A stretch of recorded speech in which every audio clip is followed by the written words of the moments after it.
Olá, boa noite. Estamos online, um pouco atrasados devido a problemas técnicos. Essa é uma atividade integrada ao Dia Nacional de Mobilizações, que está sendo organizado por diversas entidades sindicais e da sociedade civil, como a Conlutas, como a CUT, como a Condecef, a Força Sindical, a CNTE, nessa campanha pelo Fora Bolsonaro e pela mobilização, né, contra a destruição dos serviços públicos, não é? E os direitos da classe trabalhadora. Então, hoje, nós vamos conversar com lideranças sindicais do município de Bagé, para que elas elucidem, fundamentalmente, não é, como esses ataques e essas mudanças que chamam de reformas trabalhistas ou reformas nas várias instituições, não é, incidem no cotidiano, não só do país como em geral, mas no nosso dia a dia, nos trabalhadores dos vários setores, né? Então, nós vamos conversar aqui com o Ricardo Machado, do Sindicato dos Bancários. Seja bem-vindo, Ricardo. O Eduardo Fredes, do Sindicato dos Professores Municipais, também. Satisfação conversar contigo. Boa noite. O Lamadril, que é diretor, não é, Lamadril? Diretor social da UIRG. Como é que é a pronúncia, Lamadril? UGIRME, Sindicato dos Agentes da Polícia Civil do Rio Grande do Sul. Exatamente, o UGIRME. Isso. E o Clodoaldo Fagundes, que é o anfitrião aqui online do Sindicato dos Municipários de Bagé, o SIMBA. Boa noite, Eze. Boa noite aos companheiros que estão nos acompanhando nessa importante live hoje no Dia Nacional, vamos dizer assim, o final de semana da Jornada Nacional de Lutas e Mobilizações aí, que as centrais e as organizações sociais estão puxando aí para tentar mostrar que a classe trabalhadora tem vez e tem voz aí. Infelizmente, a gente ainda não conseguiu contato com a professora Delabari, né, representante do 17ª Coordenadoria do CEPERS. Esperamos que ela, então, durante a transmissão, possa aparecer e contribuir conosco, não é, nessa conversa que vamos ter hoje aqui. Eu me chamo Jesus Sal, que vou mediar aqui essa atividade, não é?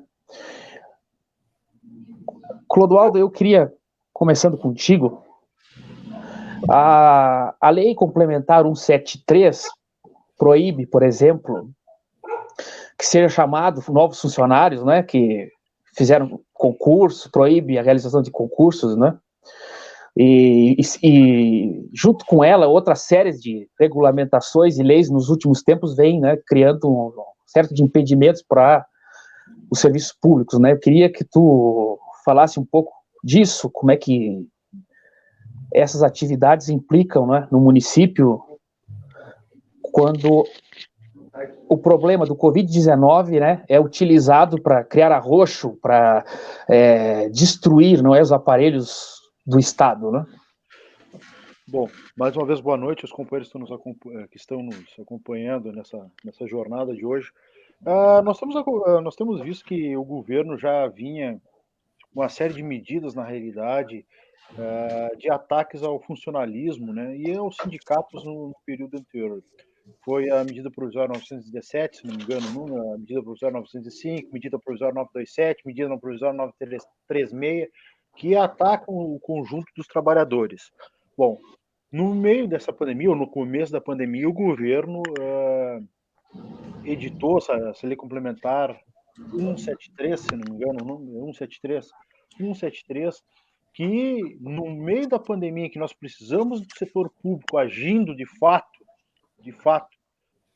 para conter essa pandemia, para conter o avanço do coronavírus, o governo, mais uma vez, ataca o conjunto dos trabalhadores, do serviço público nesse momento. Já atacou agora com essas outras medidas de arroxo do setor privado, mas agora ataca o serviço público, implementando a possibilidade de não chamar o concursado. Para alguns governos serviu, por exemplo, o governo do município serviu, porque o governo do município, na realidade, fez um concurso, na nossa concepção do sindicato, concurso quase que caça-níquel, né?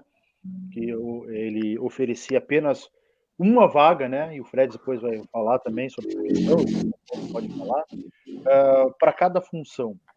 Então, no momento que os trabalhadores, principalmente os trabalhadores da saúde, estão à frente no combate ao coronavírus, tanto os trabalhadores do setor privado como os trabalhadores do setor público, é uma verdadeira loucura fazer esse tipo de coisa. Por quê?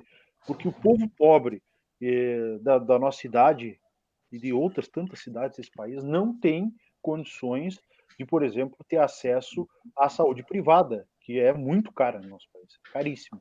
Então, nesse momento em que se é preciso investir no setor público, chamando pessoas, fazendo com que essas pessoas se disponibilizem a trabalhar no enfrentamento ao coronavírus, tanto o pessoal da saúde, que está na questão dos hospitais, dos postos de saúde, mas aqueles que também estão lá, como agente comunitário de saúde, agente comunitário de combate a endemias, e também o pessoal da vigilância sanitária, né, que faz esse controle das aglomerações aqui na cidade. Então, isso nos causa muita indignação, e isso nada mais é que corroborar mais uma vez, com colocar a pecha dos funcionários públicos, sejam eles do Estado, da União, ou as pessoas que causam mal e que são os que levam a sociedade a ter esse problema, que é o problema de estar sempre faltando dinheiro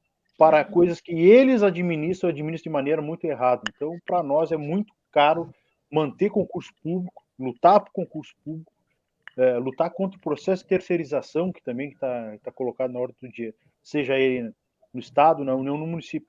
No nosso caso, no município, porque aqui no município começou no primeiro dia do governo de Valdo. Se alguém se lembra, no primeiro dia do governo de Valdo começou essa situação de precarização do serviço público. Então, para nós, é muito cara essa situação de estar combatendo isso e combater um governo que nos ataca diuturnamente. Fora o Bolsonaro e o Mourão, né, que estão aí, que são os agentes do capital para a destruição do serviço público. Né? Eu me esqueci de falar, primeiro fora Bolsonaro e Mourão. É isso aí. Tá? Fredes, aproveitando o gancho do Clodoaldo, como é que a categoria de professores também acaba sofrendo, não é? Com essas pautas e com todo esse discurso de um certo sentido anti-educação, no mesmo momento em que ela acaba sendo precarizada em todos os níveis, tanto estatal como privado, não é? E parece que a pandemia indica também que há uma certa uma nova onda de precarização da educação, do ensino, né?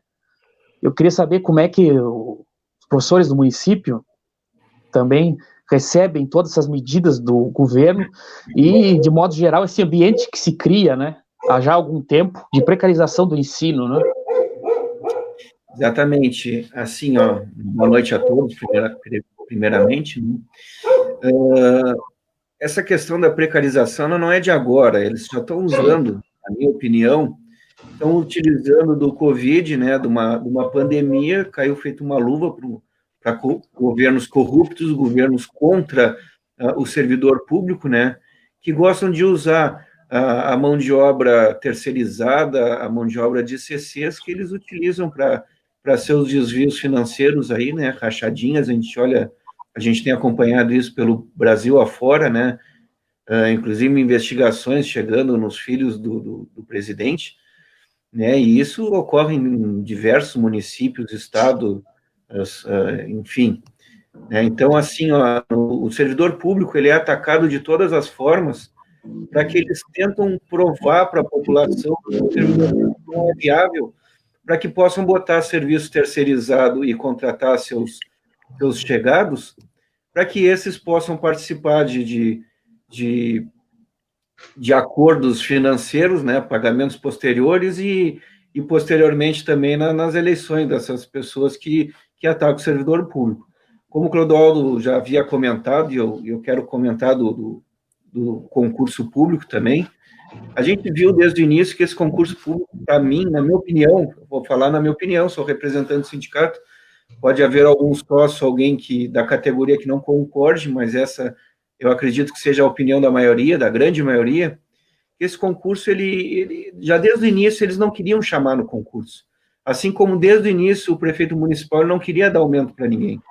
Ele anunciou um aumento esse ano, sabendo que depois iria ter a lei complementar 173, né, que iria barrar, que ele não iria poder dar o aumento. E ele ia ter uma desculpa. E ele sabia também que o concurso não ia poder chamar. Tanto que ele atrasou o concurso o máximo que ele pôde. No momento que ele teve afastado, quando ele voltou do afastamento, ele foi lá e deu outro prazo para o concurso, empurrou o concurso mais para frente. No meu entender, ele queria se fazer utilizar das leis a respeito das eleições, aqueles prazos eleitorais. Só que aí, os prazos eleitorais, eles foram expandidos, mas caiu feito uma luva a questão da pandemia, para que eles possam precarizar. A gente visita escolas toda hora, essa é a função do sindicato, está sempre fiscalizando, até para a gente poder encaminhar denúncias ao Ministério Público, aos órgãos competentes, de forma mais segura do que a gente está afirmando, e eu cansei de ver nas escolas CCs dominando de professor titular de uma turma, o que não pode, tem que ser concursado, no máximo um contrato que já tenha passado pela Câmara, o que não era o caso. Eu vi estagiários como regente de turma, é verdadeiro absurdo, uma precarização total nas escolas do município de Bagé. A gente não está nem falando de outros municípios. Isso eu vi, isso eu posso provar, eu tenho os dados do que eu vi. Entendeu? Então, em várias escolas aconteceu de estagiário que ganha R$300, em torno de R$300, pelo regente de turma na rede pública municipal, o que é totalmente legal.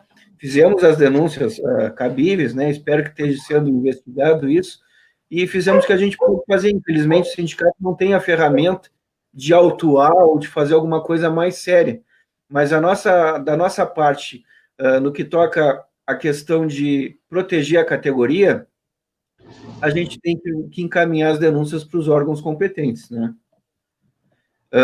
Também temos as questões das percas de direito, né? Obviamente, acontecendo no Brasil afora, tá se utilizando da pandemia também para poder aprovar projetos na calada da noite, vamos dizer assim, de forma atropelada, né?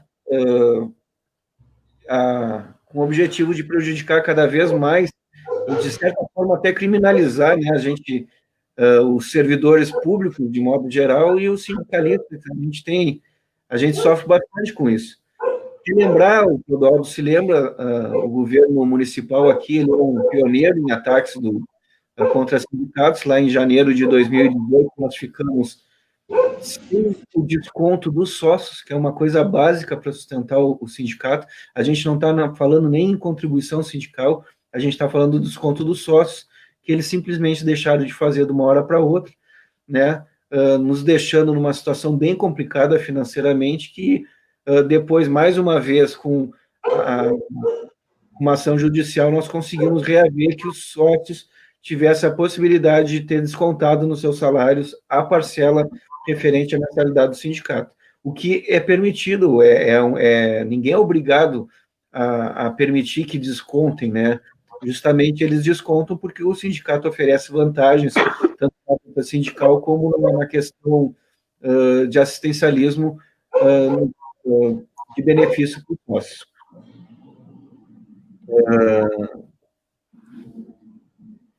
Eu vou passar a palavra, então, já que o nosso mediador caiu a live. Passar a palavra, então, ao Madril, pode ser? Depois a gente segue falando aí, para não ficar falando sozinho também. Tá ok. Boa noite a todos os companheiros de debate, né, e muito especial aqueles que estão acompanhando a nossa live.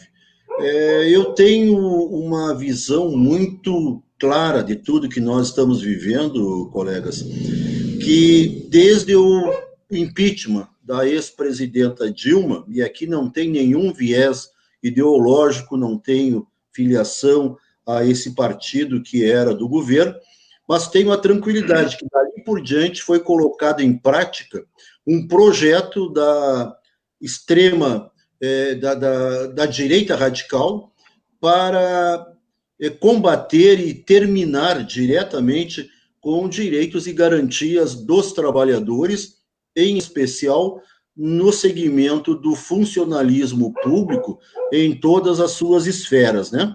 Podemos observar que houve, quando Michel Temer assumiu o governo, a implementação da reforma trabalhista, sob uma mentira deslavada, que hoje nós temos aí a comprovação. Naquele momento lá nós tínhamos algo em torno de 12 milhões de desempregados, muito embora, né, Clodoaldo, nós tenhamos uma liderança empresarial aqui em Bagé que diga que só em Bagé nós teríamos 22 milhões, o dobro da população do Rio Grande do Sul, né? Pois então, nós tínhamos naquele momento, no Brasil, 12 milhões de desempregados, e com essa desculpa, com a colocação em prática de um projeto de acabar com os direitos e garantias dos trabalhadores, nós tivemos a reforma trabalhista para quê? Para que, através dela, fosse possível explorar cada vez mais o trabalhador através de relações precárias entre empregado e empregador. E agora, como falou com muita propriedade o Fredes, né, teve ali o fim da contribuição sindical, que muitos poderão ser a favor ou contra. Nós, por exemplo, da UGIRM Sindicato, que somos 5 mil associados, inspetores, escrivães, investigadores e comissários de polícia, nós temos uma boa mensalidade e vivemos apenas e tão somente da mensalidade dos associados. Nunca recebemos a contribuição sindical, e até no momento que foi descontado essa contribuição sindical dos nossos associados, nós entramos em juízo, conseguimos esses valores e devolvemos aos nossos associados. Mas isso é uma posição da UGI, e sabemos que, por exemplo, o nosso querido colega, o Ricardo, tem lá no Sindicato dos Bancários um trabalho maravilhoso, uma assistência médica, odontológica, através desse recurso. Então, cada caso é um caso, e aqui eu estou apenas citando fatos que aconteceram. E com clareza, essa retirada da contribuição sindical, a reforma trabalhista, para que os trabalhadores ficassem numa relação precária dos seus direitos. Depois, antes disso, ainda tivemos no governo Michel Temer a PEC do teto, né? Aquele limite do investimento em segurança, educação e saúde, que o Clodoaldo abordou rapidamente no começo, porque quando se fala em segurança pública, educação, e agora estamos tendo a prova da importância da saúde pública, que tudo que os governos disponibilizam para esse segmento, essas áreas, nunca é gasto público, é investimento nessas áreas tão essenciais àquelas pessoas que mais precisam do ente público. Então, todos esses ataques que nós estamos sofrendo, desde essa PEC do teto, que congelou por 20 anos investimento nessas áreas tão importantes, a reforma trabalhista e, por último, a PADECAL, no governo agora de Bolsonaro, a reforma da Previdência, que ficou muito evidente, né, que realmente era para retirar mais e mais direitos e garantias dos servidores, do trabalhador como um todo, porque para que vocês tenham para não me estender, mas só deixando um tema para uma outra rodada, e começou aqui no Rio Grande do Sul, lá no governo José Ivo Sartori, que teve o desplante de mandar os professores buscar o piso nacional dos professores na Tumeleiro, num desrespeito total à educação pública e a esses guerreiros, os professores, que ninguém chegará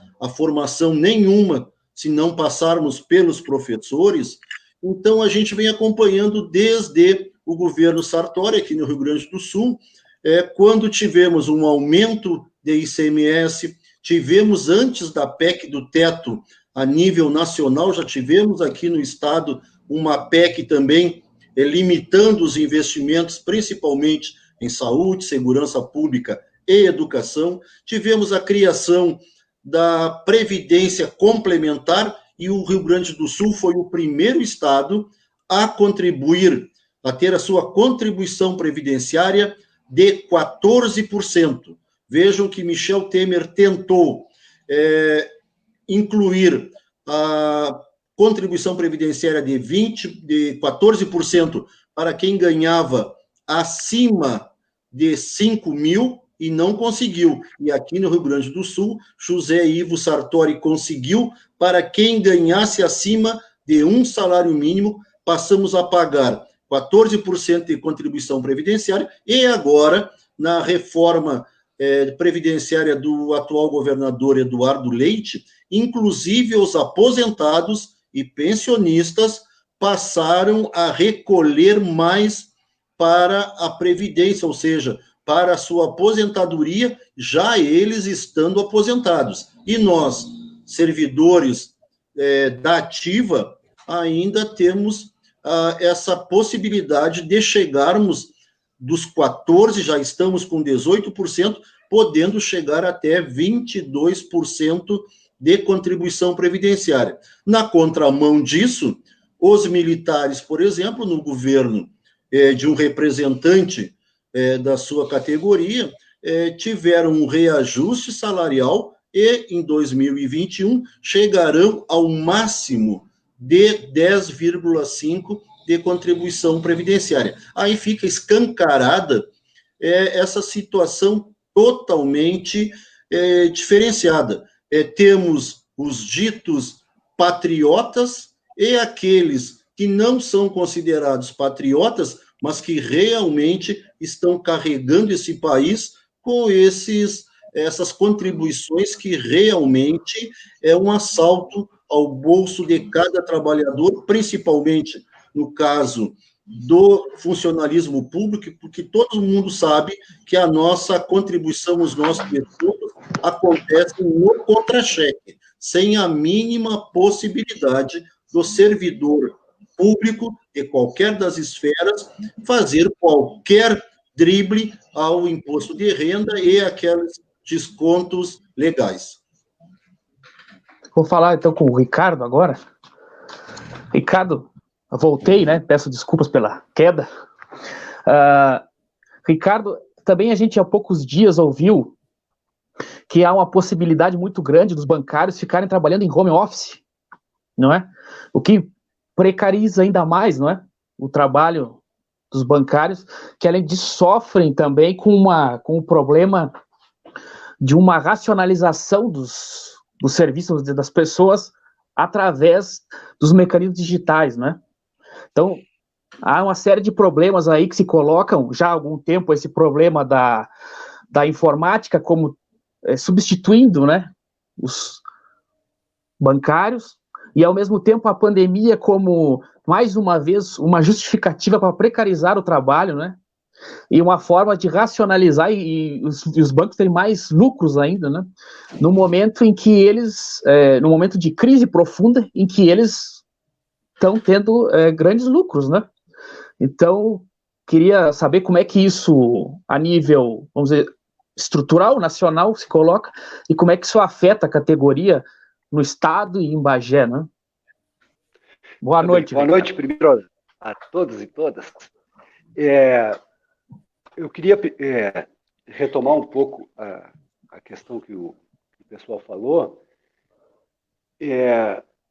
mas de forma um pouco mais abrangente. Acho que a questão da precarização do trabalho atinge todos os níveis, não é só o funcionalismo público, não é só quem está de alguma forma ligado ao Estado, mas a precarização em geral, né? Então a gente tem escutado falar sobre a uberização, sobre uma precarização geral do trabalho, né? O Lamadril abordou ali, e o Clodoaldo também, todas as medidas provisórias que já passaram e cada uma delas precariza ainda mais a condição do trabalhador, né?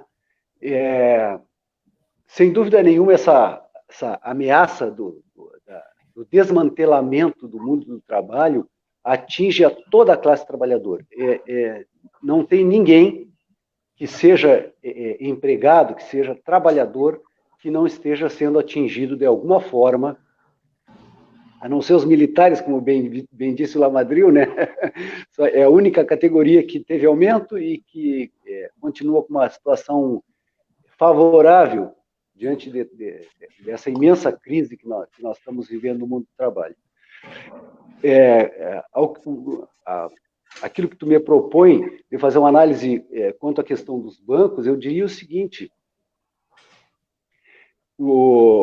nós bancários já viemos sofrendo há bastante tempo com a questão da informática, né? da implementação das diversas formas de uso da informática no nosso meio, no meio bancário.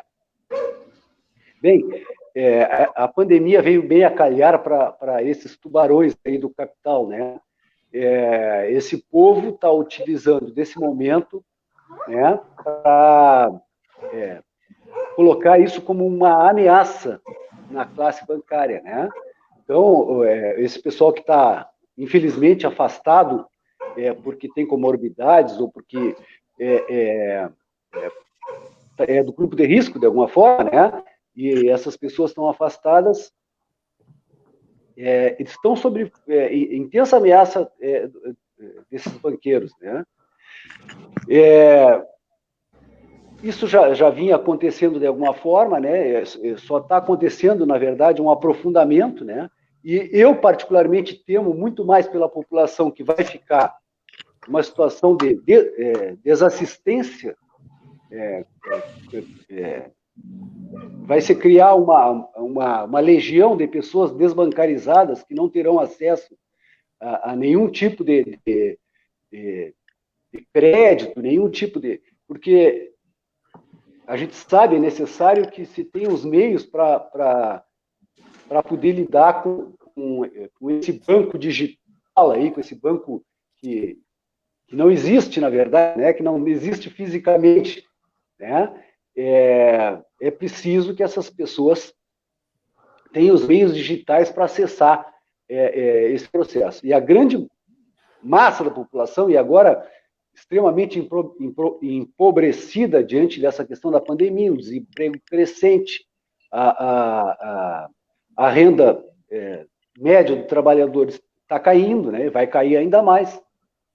E essas pessoas certamente vão ficar desassistidas nessa questão da bancarização.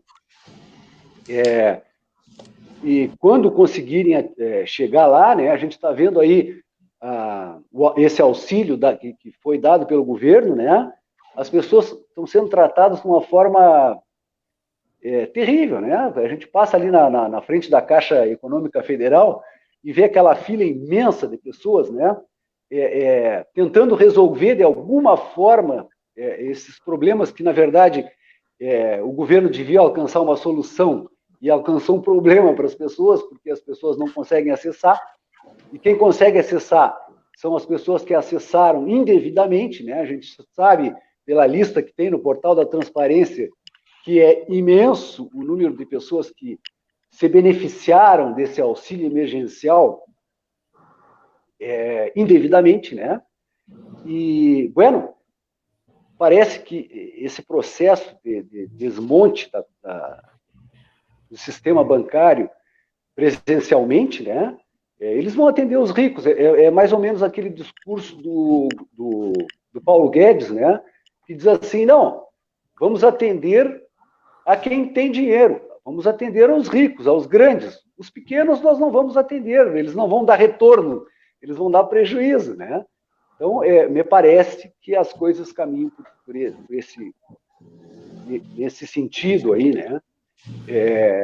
De que essa precarização do mundo do trabalho se aprofunda, as pessoas, estou pegando uma questão minha, pessoal, dos bancários, né, que é a desbancarização, né? Eu entendo perfeitamente o discurso de vocês na necessidade dos concursos públicos, porque a gente está vendo um sucateamento em todos os níveis, né?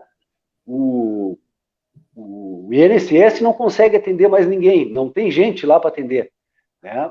Apesar de estar suspenso temporariamente agora em função da Covid, né? Mas antes já não haviam funcionários suficientes para atender a população. E parece que isso é satisfatório, o governo quer isso mesmo, quer deixar as pessoas desassistidas, as pessoas buscando o seu auxílio-doença, buscando a sua aposentadoria, buscando o seu benefício, e não tem a quem recorrer e aonde buscar as informações necessárias. Mas eu acho que, como primeira intervenção, bom, e à medida que nós formos avançando no debate, eu farei alguma intervenção. Obrigado. Clodoaldo, chamando de novo, há um discurso, vamos dizer assim, ministerial, ligado ao Ministério da Fazenda, da Economia, né? Coloca os funcionários públicos como privilegiados no meio da pandemia, né? Como se fosse uma casta com altos salários, né? Isso que essa realidade, as dificuldades, por exemplo, do funcionalismo municipal diante de uma pandemia, porque muitos membros da prefeitura concursados têm outras funções também, né? Para complementar a renda por causa da defasagem do salário, né? Esse cenário que eu queria que tu nos colocasse também, não é? Como é que a categoria está lidando, se o sindicato consegue perceber essas movimentações, se o empobrecimento já está começando a ficar muito visível dentro do... O nosso empobrecimento vem de longa data, né? Ele só piorou nesses últimos 3 anos aí do governo, 3 para 4 anos do governo de Valdo Lara, né? Nós, para começar, nós não somos privilegiados porque nós temos aí, talvez no estado, com certeza na região, o menor salário dos municípios. Talvez nós tenhamos o menor salário dos municípios aqui na região.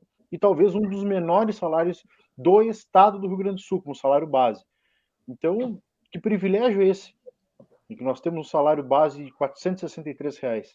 Qual o privilégio? Aonde está o privilégio? É menos da metade do salário mínimo. Menos da metade do salário mínimo. Então, até nós estivemos com o Lamadrid, com a companheira Dedé, que infelizmente não conseguiu acessar a live de hoje, na última semana numa rádio comercial, fazendo esse debate, porque é inadmissível que setores do próprio governo, da burguesia, acho que o Ricardo falou muito bem, né? Acessou o auxílio emergencial aí, pegando R$600, e aqui em Bagé tem uma listagem bem grande de pessoas que têm aquinoados da nossa sociedade que pegaram R$600. Mas esse setor que nos trata, nos rejeita e tenta nos oprimir, tenta nos humilhar, tenta dizer que nós somos privilegiados, tenta fazer o processo de precarização ainda maior, de privatização. Então, o município passa por isso já há algum tempo. Como eu falei, talvez aqui em Bagé e na nossa região nós tenhamos o menor salário, o menor. E o governo, nesse período, tentou, ao mesmo tempo em que privilegiou um setor, e a gente tem que falar agora, por exemplo, no último período, da tentativa de um setor da fazenda, do próprio secretário de Finanças tentando se dar um plano de carreira e um aumento para ele, e se utilizando de subterfúgios que poderia aumentar a arrecadação e fazendo uma correlação com os trabalhadores da Receita Federal que tem um plano de carreira há muitos e muitos anos. Muitos anos. E não vai ser agora, no meio da pandemia, que o pessoal poderia dar esse plano de carreira. E pior, utilizando um sonho da categoria, que é o sonho de ter um rescalonamento, de ter uma matriz salarial duradoura, para se dar esse alto aumento. Sem falar no período que nós tivemos aí sem aumento do Vale Alimentação. Vale Alimentação esse que nós temos hoje de R$18,15, que é muito próximo daquele que nós, do sindicato, lutamos para que fosse implementado. Foi implementado e o governo disse que foi uma vitória do governo. Na realidade, foi uma vitória do conjunto dos trabalhadores. Nós não temos por método dizer que foi uma vitória do sindicato, foi uma vitória do conjunto dos trabalhadores que entenderam a necessidade de ter um vale, que é muito próximo daquele que nós queríamos, que era um pouco maior, em torno de 10 centavos a mais. Bom, então isso, na realidade, o processo de precarização, o processo de ter o salário achatado, arrochado, é um processo que vem de longa data, mas nesse período, ele foi talvez mais forte. E o governo tenta, claro, criar subterfúgios aí, criar para alguns setores da categoria, usando métodos lá da Roma Antiga, que é dividir para conquistar. Então a gente sabe como é que se dão essas relações aí no município, porque no município normalmente os trabalhadores são muito próximos do poder, né? O prefeito fica na esquina, tu não vê o governador na esquina, tu não vê o dono do banco na esquina, tu não vê o presidente na esquina, mas o prefeito vem na esquina fazendo campanha, fazendo proselitismo. Sim. Fredes, como é que isso é recebido eu perdi uma parte da tua fala, porque eu caí, mas imagino que tu não tenha ainda comentado, recebido pelos professores municipais, né? A questão da precarização e a própria imagem pública que cada vez vai se construindo de que o funcionalismo é um setor privilegiado, quando a gente sabe que não tem privilégio nenhum, né? A não ser pouquíssimos, talvez o judiciário, né? Infelizmente ainda tem uma fatia da nossa categoria que se banaliza com isso, talvez porque não seja a renda principal da casa, alguma coisa assim, parece que tem uma empatia, não se indigna com essas injustiças que acontecem nas escolas, tanto da precarização, né, como estagiários em sala de aula, CCs tomando conta do lugar dos próprios professores concursados. Obviamente, a gente sempre vai defender o concurso público, né? Como a gente já tinha comentado anteriormente, ele botou uma vaga por cada cargo, por exemplo, de professor. E a gente sabe que tem muito mais, né? Educação infantil é mais de 50, talvez, que esteja faltando, e está lá uma vaga, entendeu? Então, assim, ele já mostra que não tem intenção de chamar esse pessoal. O que vai acontecer com esse governo? Se essa linha de governo seguir no município de Bagé, ele vai chamar um de cada cargo e não vai chamar mais ninguém. O pessoal tem que ter consciência de que isso vai acontecer se seguir escolhendo esse tipo de governante. Se ele perder a eleição, eu acredito que lá em novembro, ele vai correr para chamar pessoal em dezembro para não deixar o próximo, independente de que for.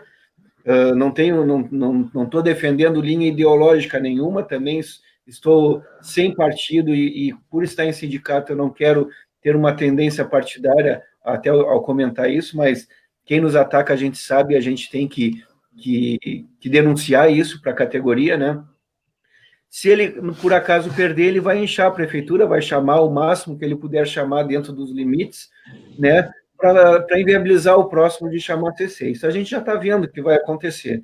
Então, assim, o servidor público concursado ele é mais importante ainda no município de Bagé, porque se não tiver concursado e se tiver terceirizado e CCs no lugar desses concursados, inviabiliza a questão do fundo de aposentadoria, o FUNPAS. E inviabilizando o FUNPAS, a prefeitura vai ter que abarcar, em vez de vai ter que abarcar esses aposentados e botar na folha de pagamento comum da prefeitura, o que vai inviabilizar toda a prefeitura, vai ficar pagando aposentados daqui a pouco.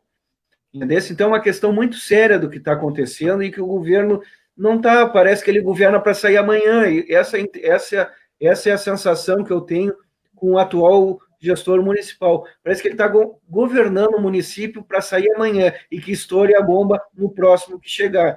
E nós, que somos concursados, obviamente, a gente quer um futuro para o nosso município. A gente quer um futuro bem mais estável que não é esse, né? O que está sendo proposto aí. Da parte da categoria é isso, só gostaria de comentar outra coisa que durante a rodada foi comentado a respeito da privatização da saúde, né? A gente não precisa ir longe, a gente só tem que ver o caso que está acontecendo em outros países, né? Nos Estados Unidos, que é um país dito super desenvolvido, dito que é uma das maiores economias do mundo hoje, é um país realmente desenvolvido, mas na questão humana eu não sei até onde ele é desenvolvido. Porque a gente vê casos de famílias que quebram, famílias estáveis, que quebram a partir do momento que um dos seus familiares precisa do sistema de saúde, que não é público, tem que pagar, e se endividam por vários anos para conseguir ter uma assistência de saúde, né? No caso do Brasil, a gente tem o Sistema Único de Saúde, o SUS, que é atacado, e eu fico indignado quando eu vejo o pobre atacando o SUS. O que o pobre está pensando? Que vai poder pagar um plano de saúde particular? Ele não vai poder pagar. Nem nós, a elite do serviço público, né, que não somos, mas nem os servidores públicos, não vai poder pagar. Nem o professor que estivesse recebendo o piso nacional, que nós não estamos esse ano, agora eu quero tocar nesse assunto, não poderíamos pagar um plano de saúde particular. Bom, foi um desabafo meu agora pela questão da saúde, que foi comentado anteriormente. Agora eu quero tocar também na questão do piso nacional do professor. O prefeito adora dizer que a maioria dos municípios não está pagando o piso, que não é uma verdade completa. Temos o município de Aceguá, que já está pagando o piso há 4 meses atrás, ele já está pagando o piso nacional, já pagou o retroativo a janeiro, já está em dia com os professores. Temos o município de Ulha, que está pagando o piso também, esse lá já desde janeiro. O Simprofem hoje está numa questão judicial da prefeitura justamente cobrando o piso nacional do magistério, o que é uma coisa que não é um bicho de 7 cabeças. A gente sabe que é possível o governo municipal pagar. Se ele parasse de ter tanta terceirizada no município, se ele parasse de ter tanto CC no município e puxa-saco que ele contrata para ter na volta, se ele tirasse aquela vantagem, por exemplo, a gente ainda hoje estava comentando no grupo do sindicato ali, uma vereadora ganhando ali assistente de gabinete, está cheio de assistente de gabinete no governo atual, o Clodoaldo deve estar acompanhando, né? Só da vantagem de tempo exclusivo de serviço, como se a pessoa tivesse até outro serviço fora, não tem, e às vezes tem outro serviço fora, e mesmo assim, como a gente já viu, comunicadores que têm serviço fora e ganha da prefeitura tempo exclusivo de serviço. Essa pessoa ganha mais, várias pessoas ganham mais do que o meu próprio salário de 2 matrículas concursado como professor, só daquela linhazinha que diz no contra-cheque, tempo exclusivo de serviço. São absurdos que foram criados pelo governo de Valdo Lara lá no ano de 2017, né, naquele mesmo momento que ele aumentou em 70% o salário dos CCs, aí ele tirou o Vale Alimentação dos CCs, dizendo que ia economizar, uma baita falácia. Ele é um artista com voz de padre, como diria o empresário local aí, que deu uma boa mijada, vamos dizer assim, né, no ar aí, numa rádio, inclusive, que membros da rádio fazem parte do governo e seus familiares são CCs do governo e defendem com unha nas ideias do governo, inclusive tentaram tirar ele do ar quando ele estava falando isso. A gente acompanhou isso também. E a gente vem denunciando, só que às vezes parece que é só os sindicalistas que denunciam. E eu fico muito contente quando eu vejo um empresário local ficar indignado com a política pública que está acontecendo no município de Bagé, né? Acho que respondi a tua pergunta, né, a respeito da categoria. Vou passar a palavra, então, para o próximo. Se tiver mais alguma questão, vamos fazendo a rodada para deixar todos falarem também. Tá bom? Tá. Lamadril, nos últimos tempos, né, o servidor da segurança, ele é sempre usado como uma bandeira, né? ela é, vamos dizer assim, uma bandeira muito forte, né? Mas ao mesmo tempo a gente sabe que ele também sofre com a precarização, sofre problemas de saúde, né? Estresse, depressão, né? E ao mesmo tempo que o salário dele também, né, acaba sendo defasado, né? Esses problemas da categoria, vamos dizer assim, que é de alguma forma superexploração da categoria, vamos dizer, e de lidar com a sociedade, né, estressada, que fica em convulsão por causa dos problemas materiais, há um mapeamento desses servidores, por exemplo, em Bagé, no Rio Grande do Sul, tem um diagnóstico disso? Há uma solução para isso? Ézio, é impressionante, assim, e para nós é muito delicado, e até eu te agradeço a provocar esse tema. Só antes de entrar nesse tema, tu fazias, num segmento anterior, uma colocação sobre, quando se falava sobre o privilégio, né, de que alguns dizem que o servidor público de qualquer das esferas fosse um privilegiado. No nosso caso, estaduais do executivo, que eu costumo brincar que somos o primo pobre do poder legislativo e do judiciário, né? Exatamente. Nós somos em torno de 342 mil matrículas entre servidores da saúde, educação, segurança pública, pensionistas, aposentados, que nós estamos ali chegando no mês número 60 com salário atrasado ou parcelado. Para teres uma ideia, o salário do mês de maio ainda não foi quitado. Há a previsão de que será quitado na segunda-feira próxima. O mês de junho, não sabemos ainda, tem a previsão de começar a ser pago na próxima semana. Então, é para ter uma ideia daqueles que falam que o servidor é um privilegiado. E eu quero até, numa fala anterior, assim, por questão de justiça, no Poder Judiciário, no MP, quem tem hoje uma situação privilegiada são os magistrados, juízes, desembargadores, no MP, promotores de justiça e procuradores, porque estão no topo dessa pirâmide, mas os servidores, né, de nível médio e até de nível superior, os serventuários, tanto do Judiciário quanto do Ministério Público, lamentavelmente também eles vêm há muitos anos sem reajuste, eles não têm um plano de carreira e eles vêm sofrendo também um grande sucateamento. E aqui vai até o meu abraço para o colega Marcos Cogo, que tem sido um grande batalhador como representante do Sindijus, e a todos aqueles que fazem parte do Sindijus e também dos trabalhadores, dos serventuários do MP.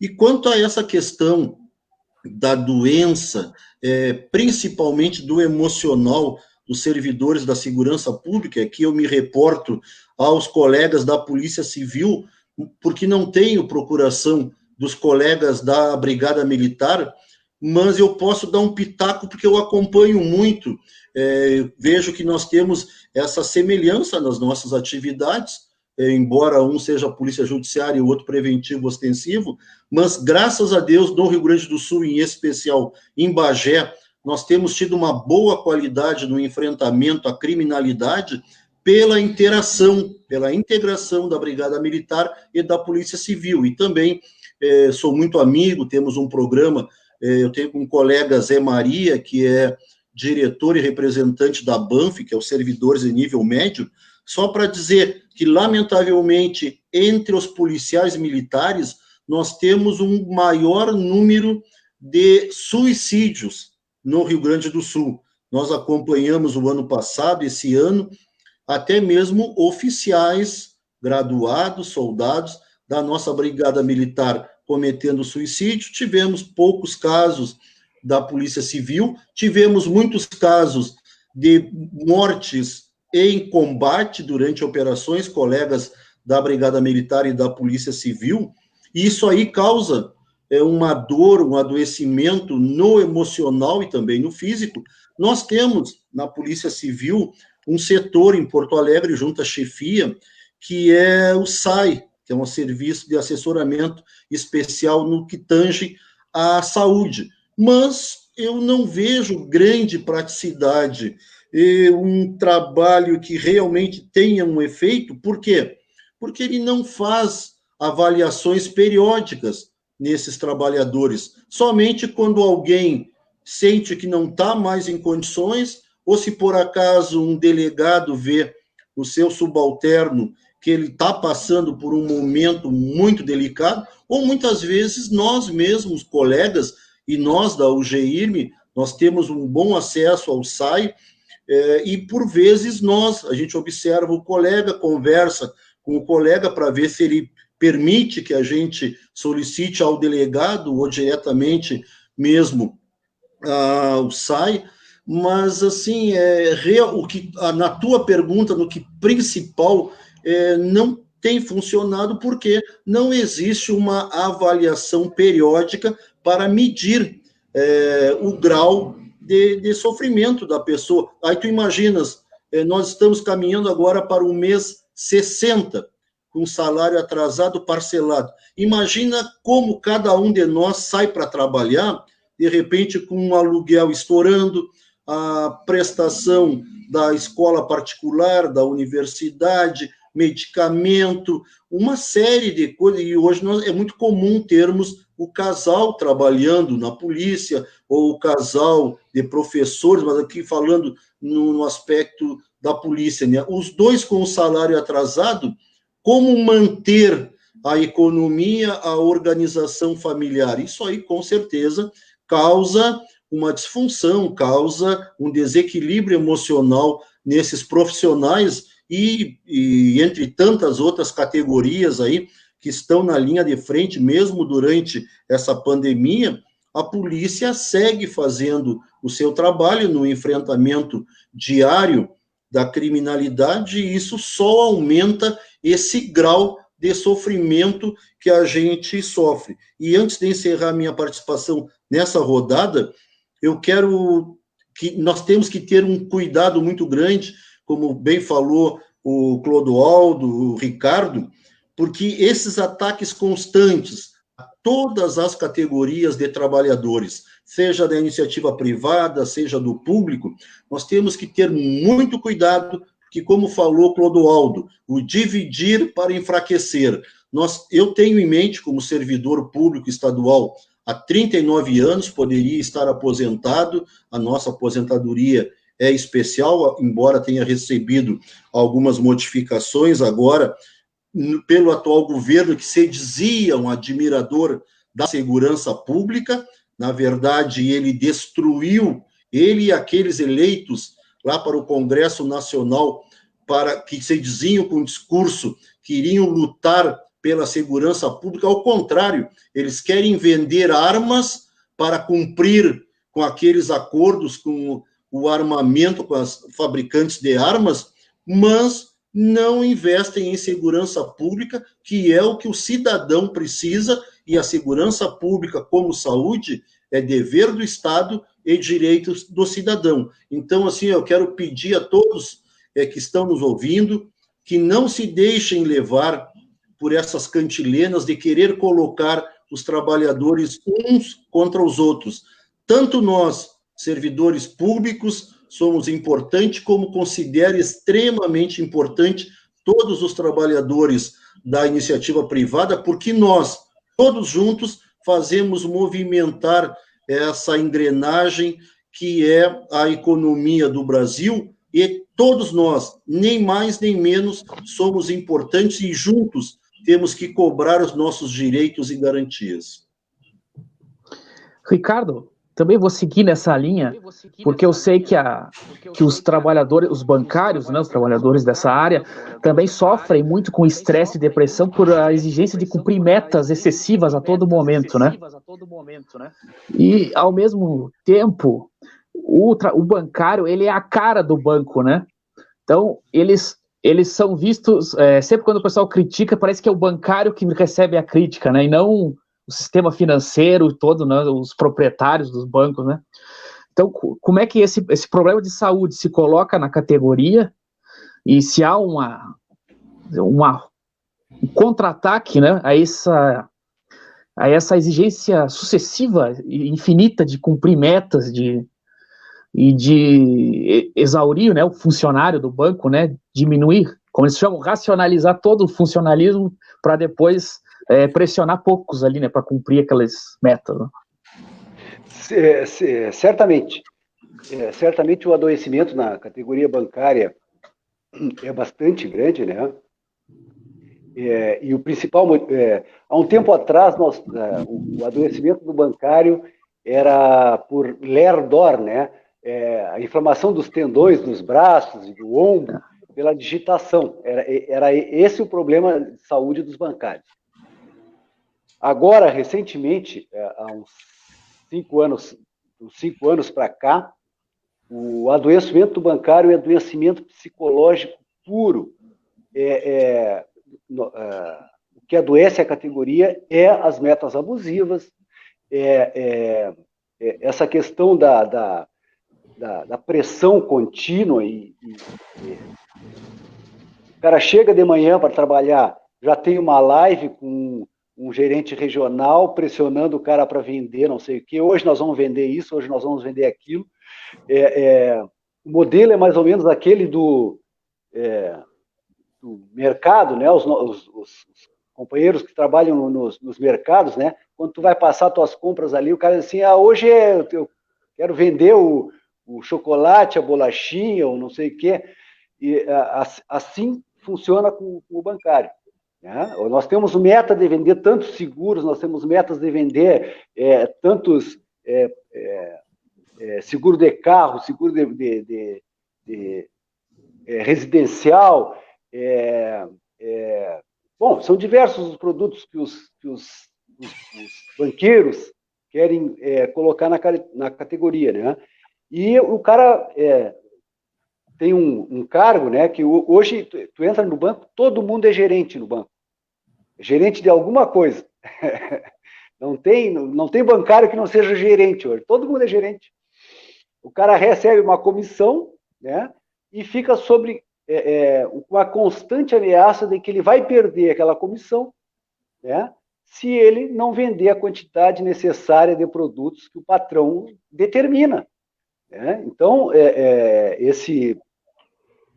essa constância acaba realmente... nós fizemos todo ano uma pesquisa antes da nossa campanha salarial para saber da condição do bancário, né? E o índice de bancários que tomam remédio tarja preta é assustador. É assustador.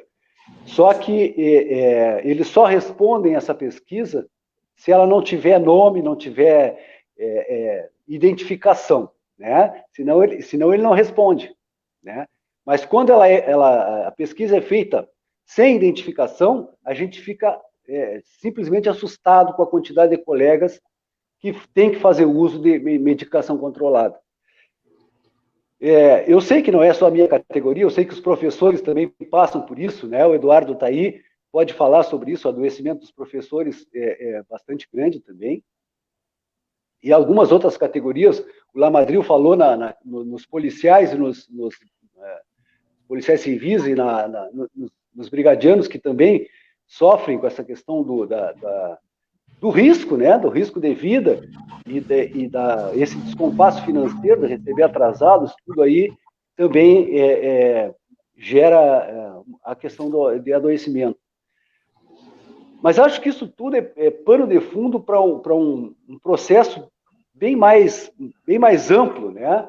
Eu acho que nós estamos falando de um novo modelo de sociedade, né? Onde se deve tirar absolutamente o máximo de cada trabalhador, porque ele é facilmente dispensável. Se der defeito, troca. Esse é o pensamento do empresariado, esse é o pensamento do governador, segue na mesma linha. Der defeito, troca. Tem outro ali na porta para nós pegar, e vamos pegar ele mais barato, né? Nós vamos pegar ele numa condição em que ele vai nos custar menos, vai nos dar menos trabalho até ele conhecer a realidade em que ele se meteu, né? Então, parece que isso é um novo modelo de sociedade. Nós estamos na fronteira, né, de um novo mundo do trabalho. Nós estamos na fronteira de uma nova realidade para todas as classes trabalhadoras. Eu, assim como o Lamadril, já cumpri a minha jornada, já estou aposentado, inclusive, ainda nativa, mas aposentado, coisa que agora não pode mais, né? Nos bancos públicos, eu sou de um banco de economia mista, o Banrisul, os meus colegas não mais poderão permanecer nessa situação. Quando a gente der entrada na aposentadoria, automaticamente somos desligados rompe-se o vínculo empregatício, né? Eu estou nessa condição de privilegiado, né? Eu costumo dizer que eu vou caminhando e quando olho para trás eu vejo que a terra está sendo arrasada atrás de mim, viu? Porque esse o sentimento que eu tinha. O mundo do trabalho era muito mais humano quando eu comecei a trabalhar. As relações entre as pessoas no trabalho eram muito mais satisfatórias, as pessoas eram amigas, né? Se estabeleciam vínculos quase que familiares no ambiente de trabalho, né? E o que a gente vê hoje é que eles criaram uma disputa interna com metas e com objetivos, lançaram, que a gente acaba, a gente vê nos bancos, principalmente, né? A gente vê que as pessoas estão disputando ali os clientes, né? Aquilo que nos unia, que nos fazia fazer um churrasquinho no final de semana, tomar uma cervejinha, todos juntos, e as disputas eram feitas entre equipes, né? A equipe da outra cidade lá concorria com a equipe daqui. Hoje não, hoje a disputa é pessoal, então o cara está olhando para a mesa do lado para ver se ele está vendendo mais do que tu, e para ver como é que vai ficar a tua situação. Então, esse novo mundo do trabalho, essa fronteira que nós estamos atravessando é que me deixa bastante preocupado. Eu tenho filhos, né? Eu não sei o que será, que mundo do trabalho os meus filhos vão encontrar quando passar toda essa terra arrasada aí. Sim. Fredes, eu também, só para seguir um pouco e mudar, seguir os dois elementos que estão muito fortes na categoria do Ricardo, porque a pandemia também coloca, nesse primeiro momento a gente está vendo no setor privado, né? Aulas por videoconferência, né? E já se fala em exaustão de lives, né? As pessoas se cansam de ficar trabalhando por lives, emocionalmente, o cérebro, né? E ao mesmo tempo, quando se grava uma live, pode se passar para diversos alunos, né? Tu pode divulgar com um professor, tu divulga para vários alunos. Isso precariza o ensino, porque parece que o ensino é só um processo de comunicação direta, em que não há relação afetiva e de aprendizado, né? Que se constitui laços, né? Eu acho que a categoria dos professores tem essa percepção. Tu consegue perceber que isso também está vindo em direção aos professores, ou ainda a coisa ainda não está formada nesse sentido, né? Nos professores municipais, por exemplo. Sim, te entendo. Assim, ó, o que eu estou vendo hoje? Os professores não estão confortáveis em fazer as lives para os alunos não estão confortáveis em assistir as lives, né? Porque o que move a educação é o convívio, né? Exato. A educação, eu acredito que nunca, principalmente, hoje a gente tem no ensino superior o ensino à distância, mas no ensino fundamental e médio, por mais que os governos possam tentar e ter nas ideias deles mais imbecis, vamos dizer assim, né, de fazer uma educação fundamental à distância, no meu ponto de vista, isso é totalmente impossível, porque o adolescente, a criança, ela precisa conviver, ela precisa olhar, entendeu? Eles brincam também. E as crianças, elas estão exaustas de estar em casa nesse momento, porque eles não conseguem conversar com os coleguinhas e o telefone ele não substitui essa conversa pessoal, né? Os professores, eles desanimam. Essa semana mesmo eu conversei com um professor e amigo meu, né? A gente é amigo, nós todos da rede municipal e todos os colegas de profissão considero amigos também, mas esse professor que foi conversar comigo em especial, um professor até de educação física, um cara profissional há anos, também já está quase se aposentando, e ele comentando que às vezes tu abre uma turma de para dar aula através de live, né? E dos 30 alunos que deveria ter ali, às vezes 40, às vezes tem 2, eles não aguentam mais isso, né? E aí tu propõe uma atividade e tu não tem como corrigir na hora quando o aluno está fazendo uma atividade errada, e só tu vai ver depois quando ele manda o vídeo. Então fica muito complicado de trabalhar da forma à distância, e principalmente no ensino fundamental e médio, eu acredito que é impossível até, porque esses alunos eles precisam da interação social. A escola não é só uma troca de um ensino professor mandando a aprendizagem para o aluno. Ela é muito mais do que isso. Me permite só uma parte aí para contribuir. Outro dia acompanhava uma pesquisa que foi feita e ela foi divulgada em órgãos de imprensa que existem ainda no Brasil 24% da população brasileira que não tem acesso à internet. Então, 24% da população brasileira que não tem ainda acesso à internet, não se pode esperar que tenha um bom resultado. Obrigado. Mas exatamente, isso acontece também. Tem vários alunos, aí a gente vê aqueles comentários assim, mas na hora de comprar um telefone eles têm dinheiro. Às vezes consegue comprar um telefone com dificuldade, tem aqueles pacotes de dados que funcionam no WhatsApp ali, Facebook, e o que já não dá para uma plataforma de ensino à distância já fica bem complicado. Então, às vezes, não é uma vontade também do aluno, às vezes eles tentam, mas falando da educação, ela não funciona dessa forma. A educação não é só um contato, não é só o que o professor diz para o aluno. O professor ele precisa do feedback do aluno, o que ele está entendendo, e isso precisa ser de forma presencial, para tu saber na hora e já dar o retorno imediato e conseguir avançar com a educação, ter a troca de conhecimentos, como diria Paulo Freire já também, né? Tu tem que te adequar à realidade do aluno. Uma coisa que já é difícil, presencial, agora tu imagina de forma à distância. Eu diria impossível, tu nunca vai conseguir atingir 30 alunos de forma à distância, de uma forma... Quer dizer que o município está sugerindo isso para os professores municipais, fazer aulas eles estão fazendo aulas, vídeos, e estão mandando em grupos de WhatsApp, está sugerindo sim. O município e o estado também fazem isso, né? Eu acho que como uma forma de achar alguma tarefa, assim, mas os professores, eu vejo na sua grande maioria, eles já estão estressados com essa situação. É a Secretaria de Educação exigindo documentos e papéis e burocracias, ao meu ver, algumas até desnecessárias, né?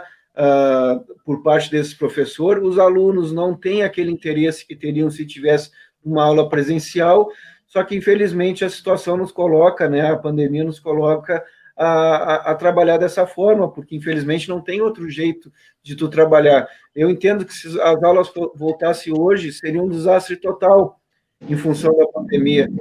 Imagina 30, 40 alunos junto numa sala, se um está contaminado, ele já contamina aqueles outros colegas ali, os outros 30, os outros 39, 40, sei lá, e esses levam para suas casas, e aí sim a gente vai ter uma proliferação dessa contaminação de forma desenfreada. Então, a escola, ela é necessária de forma presencial, eu acho que os nossos colegas estão fazendo o que podem, vejo excelentes trabalhos dos professores, e que às vezes os alunos não conseguem compreender, ou até não dão um devido valor.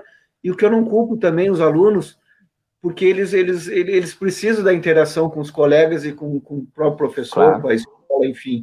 Essa interação é muito, muito, muito, muito importante no processo de ensino-aprendizagem. Clodoaldo, não sei se tu quer falar um pouco a respeito desse programa de saúde, mas só queria fazer uma seguir perguntando a respeito do FUNPAS, que a todo momento ressurge essa discussão. Não sei se tu quer elucidar essa questão que sempre reaparece, né? E o Freds falou que, por exemplo, explicou que quando se coloca mais funcionários, né, eles alimentam, né, o fundo, né? Isso parece que não fica muito claro também. É porque existe, desculpa interromper só para a minha fala, só para me complementar a minha fala. Existem os estatutários, no caso, os contratados, os terceirizados, eles vão contribuir para o INSS, para o outro regime. E esses são os contratados. E os estatutários, que são os regidos pelo Estatuto do Município, esses sim vão contribuir para o fundo próprio do município, o FUNPAS. Daí a necessidade de haver concurso para que possa equilibrar a arrecadação do FUNPAS com o pagamento de folha de pagamento. Hoje o FUNPAS está com um déficit mensal de quase 400 mil. O FUNPAS tira das suas economias 400 mil para bancar a folha de pagamento completa, né? Vou passar a palavra para o Clodoaldo. O Freds acho que até falou com propriedade sobre essa questão do FUNPAS, porque o Freds faz parte da direção... Do conselho. Do conselho, da diretoria. Da direção executiva, vamos dizer assim, do FUNPAS. O FUNPAS vem de longa data também, há muito tempo, com os repasses sempre em atraso, né? Sempre em atraso. Mas neste governo, no final do governo do ex-prefeito da metade, eu acho, no final do último mandato, do último ano, para cá, a coisa foi degringolando. E nesse governo piorou ainda mais. São em torno de 70, 80 milhões que o governo deve, que reparcelou, e agora está pagando em dia, pelo menos, esse período de agora, um período mais curto. Mas é óbvio... Só para complementar, em janeiro de 2017, quando assumiu o atual governo, o FUNPAS tinha em caixa em torno de 57 milhões. Hoje, o FUNPAS está em torno de 25 milhões ali para baixo. Tem em caixa. Então, aí você já nota a diferença. Mais próximo, porque ele está bem mais próximo dessa questão, porque eu sou conselheiro regra 3, vamos dizer assim. Mas essa questão do FUNPAS é muito cara também para nós, porque nós, desde que a gente assumiu, vamos dizer, a vaga no conselho do FUNPAS pelo sindicato, a gente defendeu uma autarquia. Por quê? Porque a autarquia foge do vínculo partidário, foge do vínculo governamental e cria um ambiente de controle social maior, né, do FUNPAS. Nós defendemos essa ideia no conselho, ela foi aprovada no conselho já no começo de 2018, só que nunca foi implementada.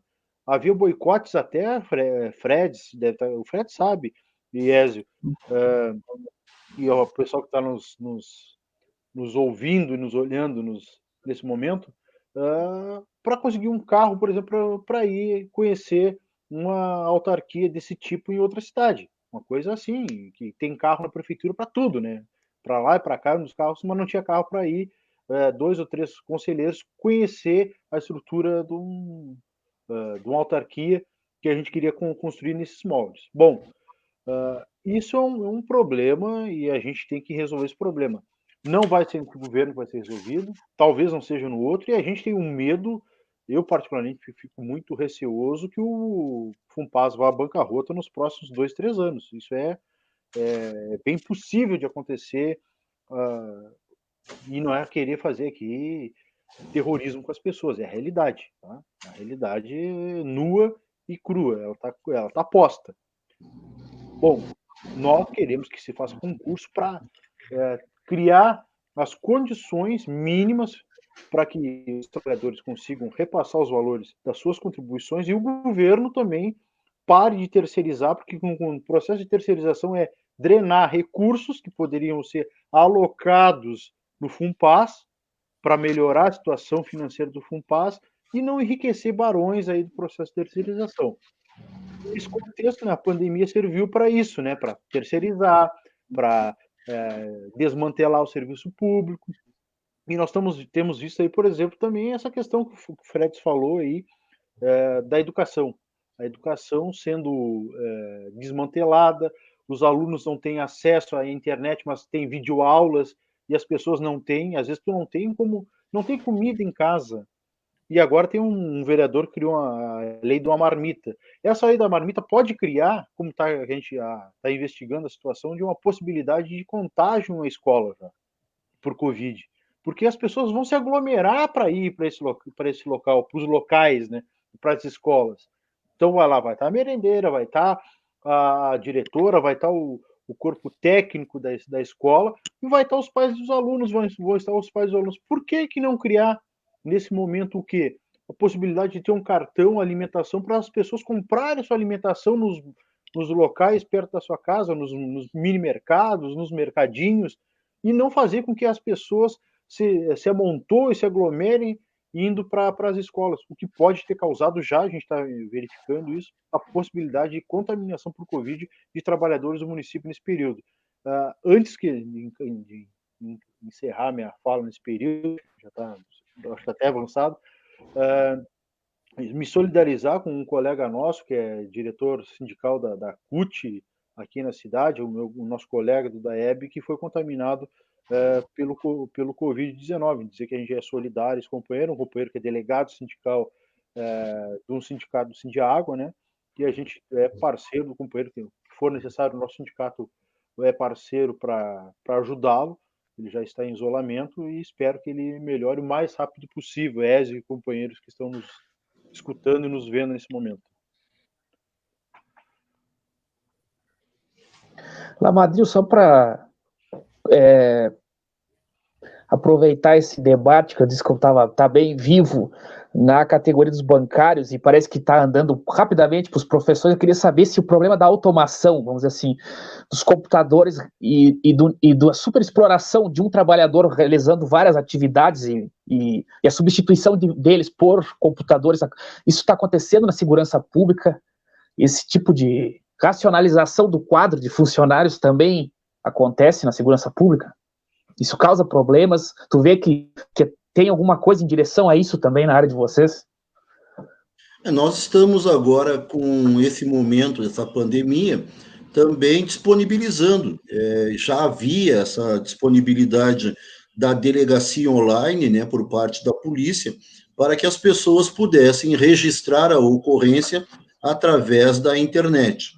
E com essa limitação, né, do acesso às pessoas, às delegacias, ele acabou sendo potencializado esse registro online. De uma forma, ele facilita até para que as pessoas possam registrar a ocorrência através da internet, mas como falava o Fred também, é referente a essa relação aluno-professor.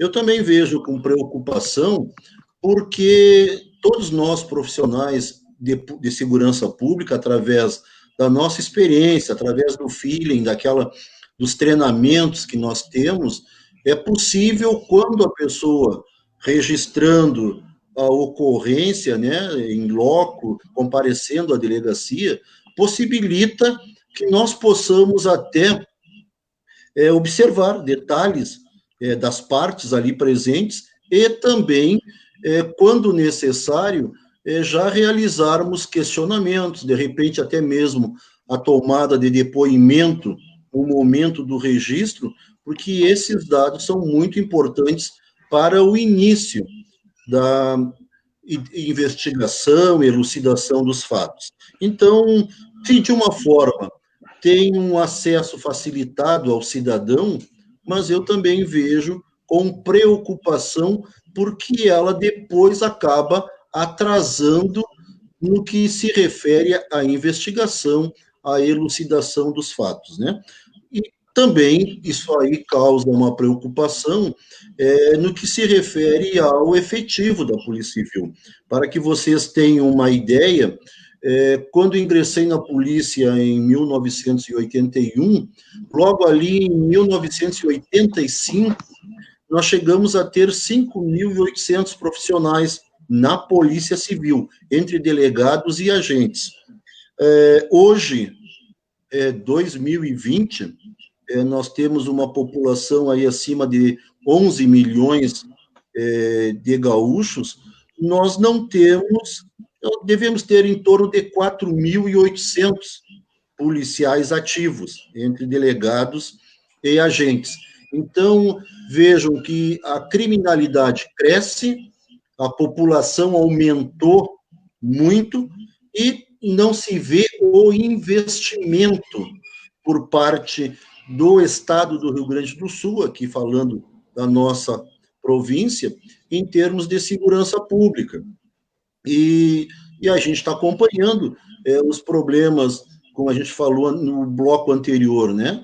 Na questão de saúde, o problema emocional pelo atraso de salário, e vejam que os governos Sartori, quando começou o atraso, agora o governo Eduardo Leite, e nós temos, infelizmente, como vice-governador, um delegado de polícia, que foi chefe de polícia do governo Tarso Genro, que, lamentavelmente, na minha opinião e na opinião da UGM Sindicato e da grande maioria dos servidores da Polícia Civil, não está dando a devida atenção à segurança pública do Rio Grande do Sul. Nós não temos tido treinamentos, claro que agora por ocasião da pandemia, mas antes da pandemia também não tivemos, como foi em outros governos lá, no governo Tarso Genro, por exemplo, foi um período que tivemos o maior número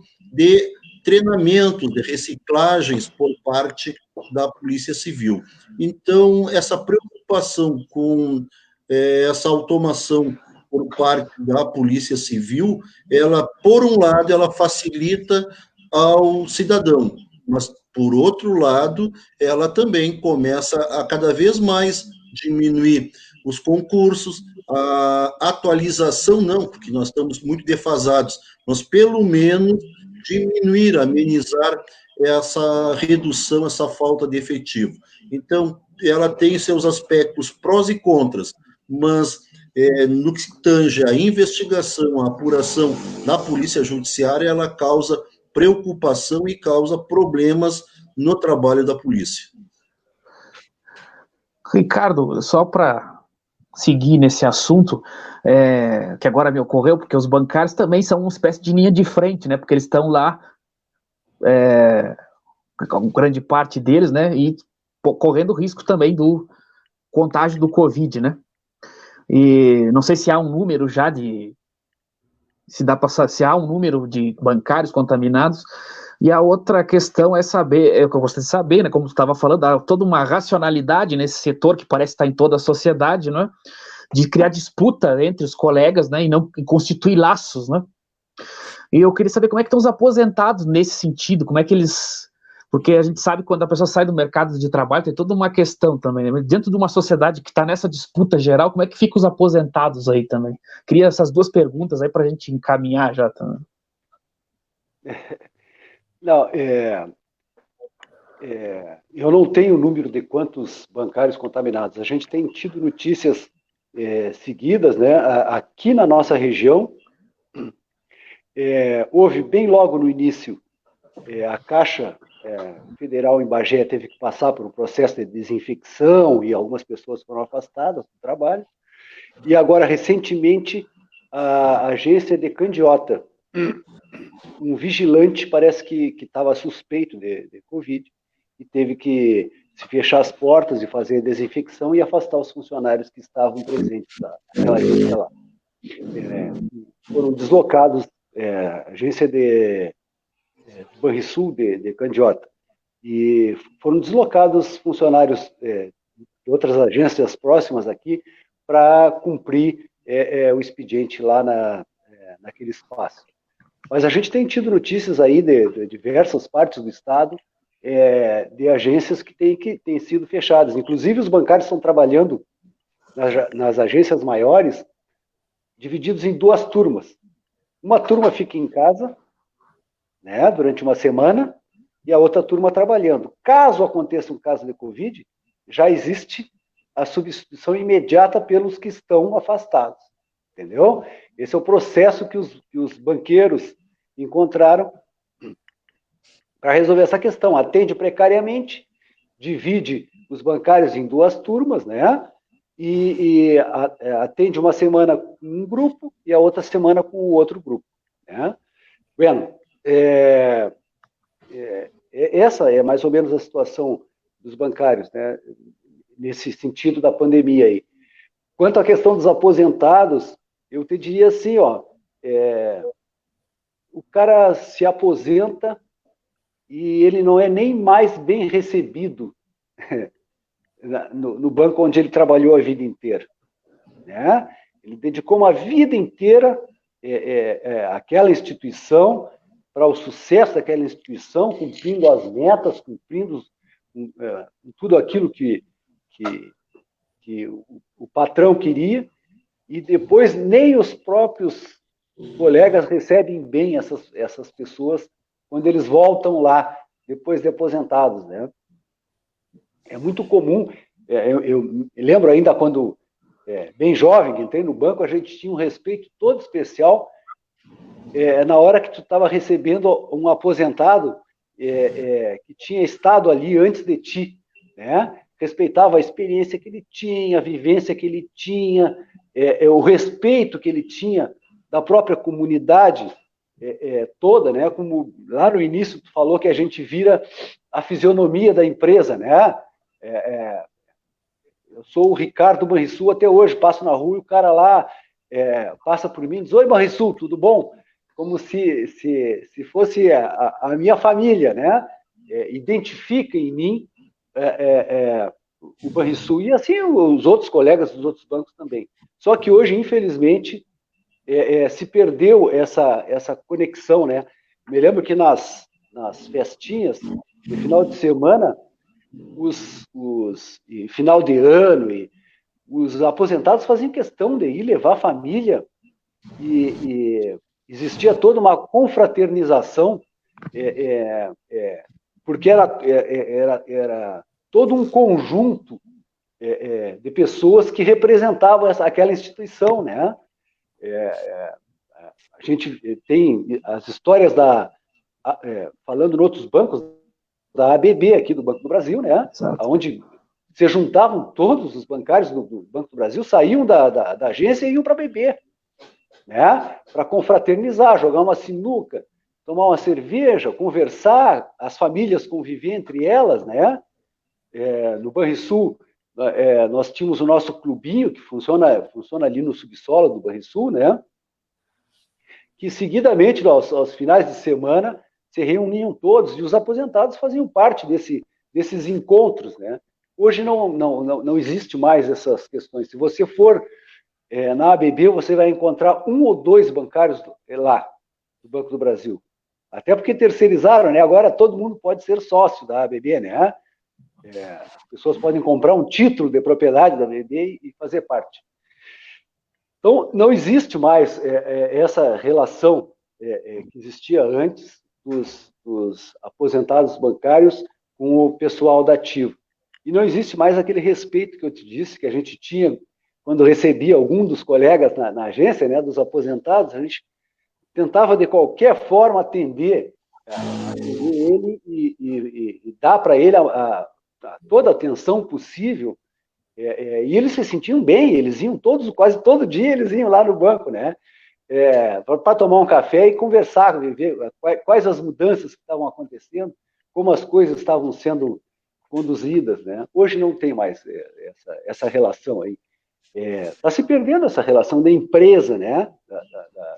Porque troca muito a rotatividade dos bancários é muito grande, as pessoas não têm... Quando a gente entrava num banco público, a gente entrava para fazer carreira, para continuar naquele banco até o fim da vida, né? Hoje não, hoje o cara entra ali para passar um período, né? Ou ele está na faculdade, ou ele está aguardando fazer um outro concurso, ou ele está buscando uma outra atividade profissional.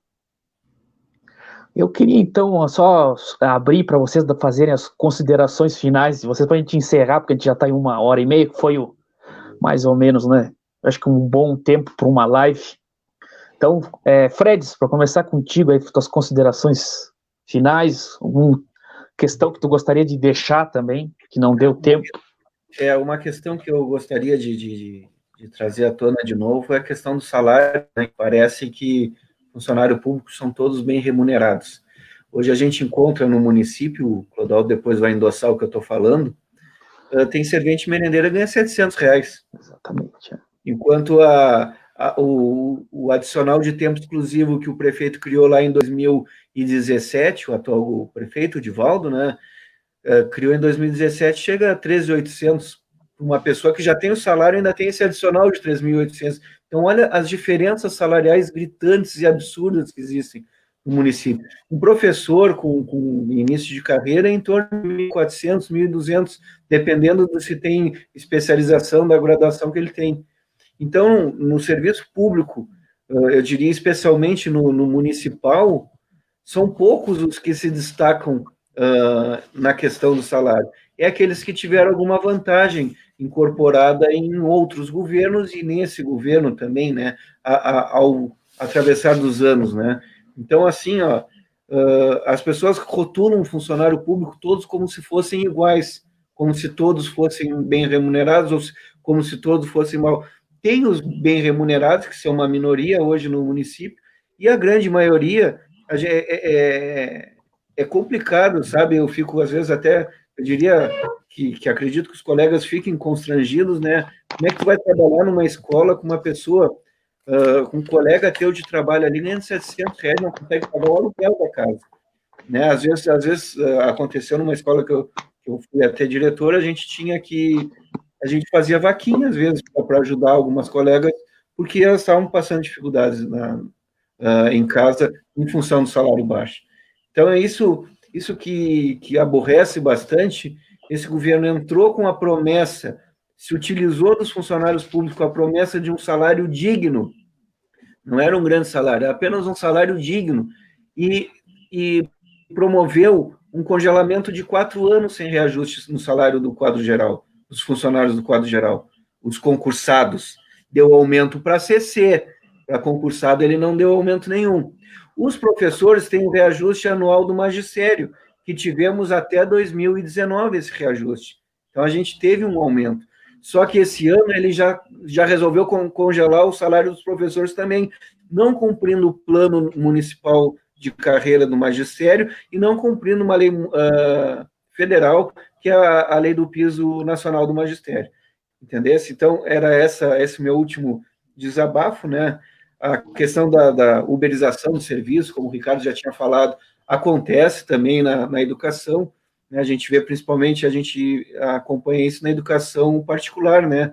Professores totalmente desvalorizados, recebendo por hora, e no momento de pandemia também tem muitos desempregados em função disso, porque eles pagam pelo serviço na hora, quando não precisa, num determinado momento, tem uma facilidade bem grande de demitir ou de contratar um novo que já está na porta esperando, às vezes, né?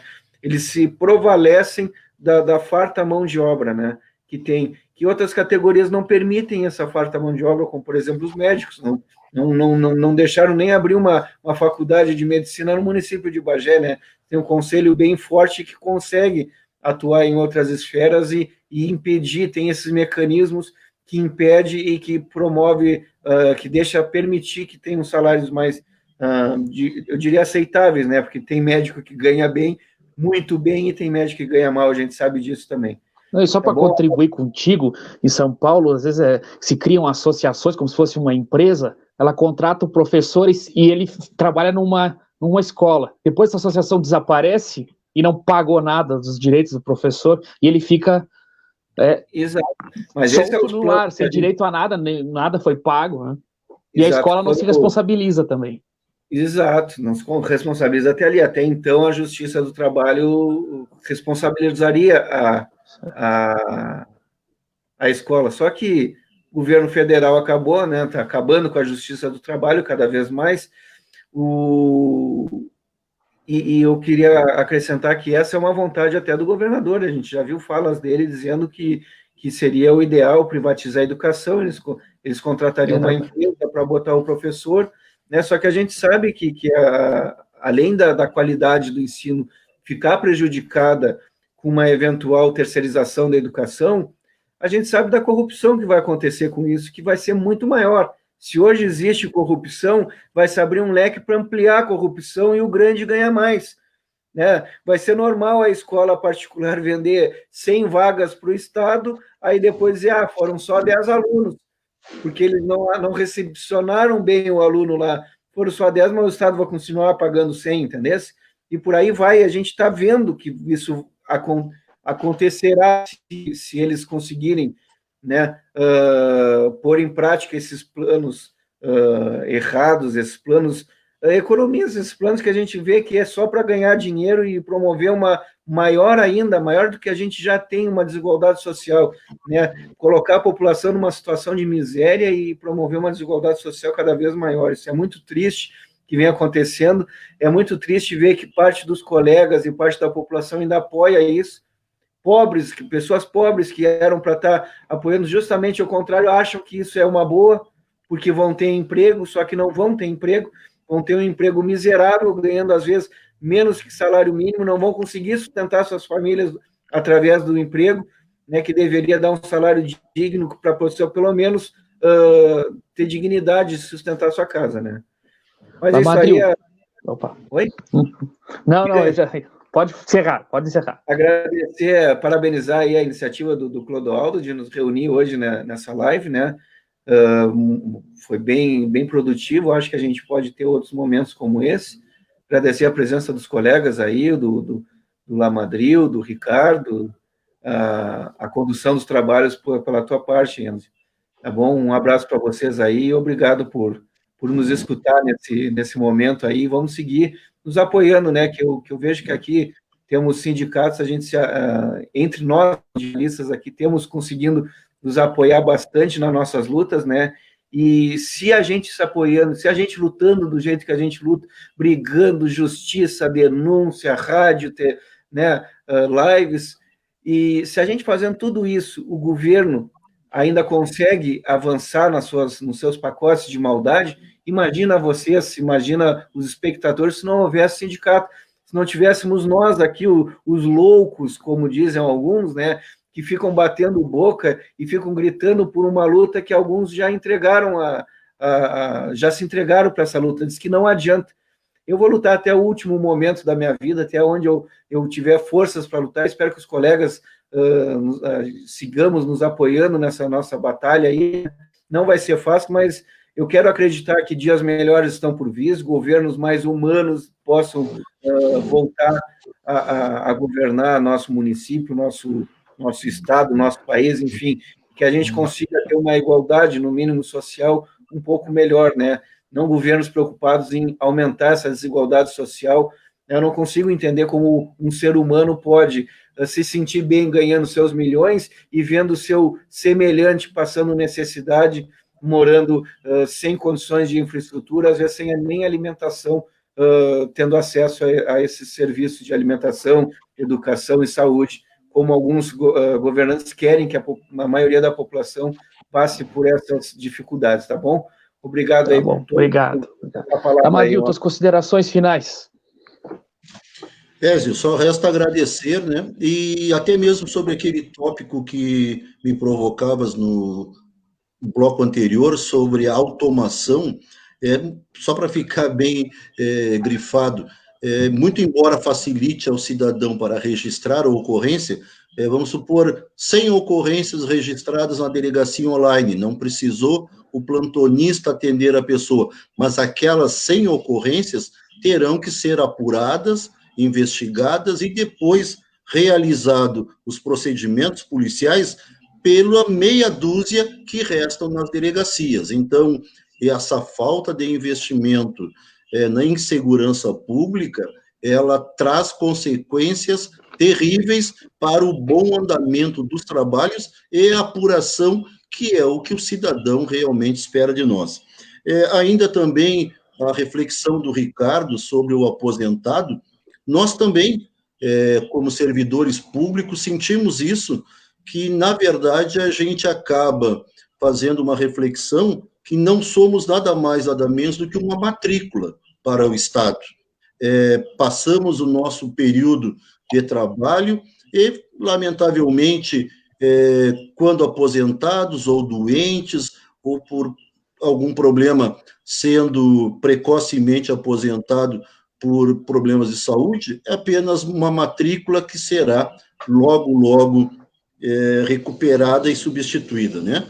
Também fica importante essa reflexão, o debate que nós realizamos aqui, também referente a essa má vontade de algumas pessoas com o servidor público. Eu entendo, respeito, mas é bom lembrar que aquela lenda que alguns falam, que, servidor público, eu pago vocês. Isso é uma lenda, porque todos nós, servidores públicos, recolhemos impostos como qualquer cidadão. Quando a gente vai no mercado hoje, por exemplo, 5 quilos de arroz em torno de R$12, nós pagamos, servidores públicos, os mesmos R$12 que o cidadão da iniciativa privada. Nós não temos nenhum benefício, nenhuma redução. Então, o nosso trabalho, os nossos impostos também são aqueles que os governos utilizam ou deveriam utilizar para investir no coletivo. Então, mais uma vez, agradecer a todos vocês que participaram conosco aí, a quem nos acompanhou, estou acompanhando aqui pelo celular mensagens, muito obrigado, e quero, na figura dos servidores da saúde, que estão diretamente aí envolvidos nesse combate ao Covid-19, deixar os meus parabéns, o meu reconhecimento pelo trabalho dos servidores da saúde, professores, enfim, todos os servidores públicos e também aos servidores privados. Quero mais uma vez convocar a todos que procurem fazer parte do seu sindicato, porque terão a legitimidade de criticar, de dar sugestões e de engrandecer esse sindicato que estará sempre lutando pelos direitos e garantias de todos nós, trabalhadores, contra esse projeto da direita radical que busca retirar direitos e garantias de todos os trabalhadores brasileiros, seja da iniciativa privada ou da iniciativa do setor público. Fiquem todos com Deus e continuaremos sempre fazendo a boa luta pelos direitos e garantias de todos os trabalhadores. Obrigado, Lamadril. Satisfação conversar contigo. Ricardo, suas considerações finais. Bueno, eu queria primeiro agradecer aí ao Clodoaldo e aos outros companheiros, o Eduardo e ao Lamadril. Uma pena nós não podermos tido a oportunidade de contar com a Dedé, né, com a Delcimara.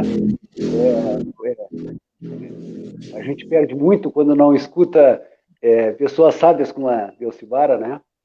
E dizer o seguinte, acho que fica com uma reflexão, né? Que tipo de sociedade nós vamos deixar, né?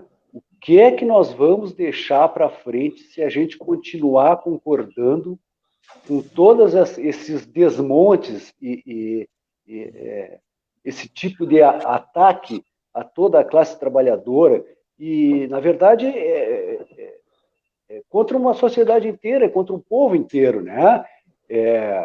Acho que são poucos que podem bater no peito e dizer, olha, eu não dependo dessa sociedade para viver, né? Eu tenho lá o meu iate, a minha vida está ganha e está tudo bem. Eu acho que são muito poucos essas pessoas que têm essa condição. Então, acho que nós devemos pensar na construção de uma sociedade muito mais fraterna, né? Que seja capaz de acolher os aposentados, né, Lamadril? Seja capaz de acolhermos uns aos outros com igualdade, onde não existam interjeições como aquela daquele engenheiro que disse, não, cidadão não engenheiro, né? Acho que é preciso empatia com todas as pessoas, né? Nesse momento em que se fala tanto em racismo, em homofobia, em toda a classe de barbárie, né? Que isso não deveria nem ser mais pauta para a humanidade nos tempos que nós estamos vivendo, no século XXI, e nós estamos voltando para pautas que já deveriam estar ultrapassadas, né? Já deveriam ter sido superadas, né? Então, a minha proposta, o meu agradecimento primeiro a todos vocês, e a minha proposta é que a gente comece a pensar numa sociedade que seja mais justa, mais fraterna, mais humana, e aonde exista espaço para todos, que a gente consiga estabelecer um novo mundo a partir da nossa capacidade de pensamento, a nossa capacidade e a nossa criatividade para desenvolver uma sociedade mais fraterna. Obrigado. Obrigado, Ricardo. Também um prazer te ouvir. Falar de afetos também, não é? Clodoaldo, teu encaminhamento. Bom, eu queria primeiramente agradecer a ti, né, Ezio, que se propôs a mediar essa live, esse debate. Seu colega nosso de longa data também, amigo nosso, companheiro nosso. Quem não conhece o Ezio é um poeta, um camarada que escreve muitos poemas, é mestrando em letras, já está se encaminhando para terminar o mestrado, né? Agradecer nossos companheiros da direção dos outros sindicatos, o Ricardo, o Lamadril, o Fredes. Triste porque a nossa companheira Delcimar não conseguiu acessar a live, né? Problemas técnicos, talvez, problema do telefone. Seria importante porque ela ia dar um panorama da realidade da educação a nível estadual. A gente conhece por cima, né? Mas a Delcimar está mais ligada intimamente com essa questão da educação aí, e ela sabe os ataques que vem sofrendo do governo do Eduardo Leite, assim como nós soubemos dos ataques que a gente sofre por parte do governo de Valdo Lara, que já vem há 3 anos e meio perseguindo a nossa categoria. Por sinal, se elegeu com um voto de 90% a 95% dos trabalhadores da nossa categoria. Dizer que esse dia é um dia especial, né, porque faz parte da jornada de lutas que os companheiros da nossa central, que é a CSP com Lutas, junto com os companheiros da CUT, da CNTE e de tantas outras centrais, tiraram para esse final de semana, onde vão haver atos virtuais, como já houve agora às 17 horas a nível nacional, e haverão outros ainda no dia de amanhã e ainda domingo. Dizer que o sindicato continua aberto aos trabalhadores e às trabalhadoras, saudar os trabalhadores do município que estão na linha de frente do combate ao Covid-19 e também estão na linha de frente aí na questão da educação, da alimentação, as pessoas mais pobres do nosso município, as queridas companheiras merendeiras, os professores, o pessoal que está fazendo estrada, todo o pessoal, todos os trabalhadores e trabalhadoras que de algum modo não deixa o serviço público parar na nossa cidade. E dizer que o governo, de fato, o governo do município não tem como parceiro o municipário e a municipária. O governo do município, assim como todos os governos do último período, que são governos neoliberais, ataca e atacaram os trabalhadores. E agora nós temos esse governo que, de fato, não faz a sua lição de casa, que é implementar o tão sonhado piso dos professores, o rescalonamento e tantas outras demandas que nós do município temos. Eu queria agradecer mais uma vez e dizer fora Bolsonaro, fora Mourão, e que nós também, que o nosso companheiro Sebastião Romero, que é um companheiro nosso da CSP com Lutas a nível regional não, internacional aqui da Argentina, seja libertado, ele que foi preso aí injustamente no Uruguai. Queria te agradecer, Ezio, e passo a palavra para ti, que vai fazer os encaminhamentos finais. Um abraço a todos e a todas, e o sindicato continua aberto e na luta. Eu agradeço o convite de conversar, não é, com as lideranças sindicais de Bagé, é sempre uma satisfação, não é, estar em diálogo com quem se propõe a lutar.